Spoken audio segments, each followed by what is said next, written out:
Ngaranna ge nyorang kahirupan.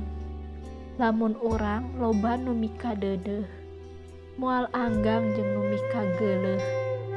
Lamun urang loba nu mika suka, tara anggang jeung nu mika ngewa.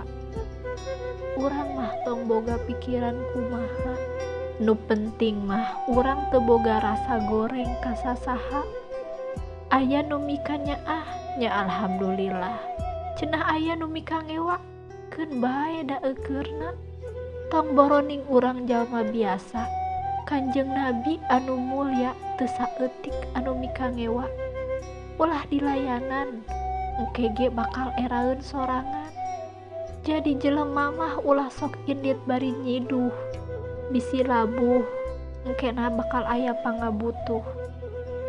Terus ulah sombong kawas anu teu wawuh, bisi minta tulung, engkena bakal marik lipuh.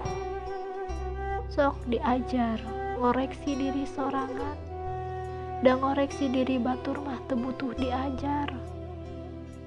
Memang eta ge malaikat anu teu pernah salah mah jeung iblis anu teu pernah bener. Nah manusia mah bisa salah jeung bener. Jadi urang teh didorong pikeun silih ngingetkeun katimbang silih nyalahkeun.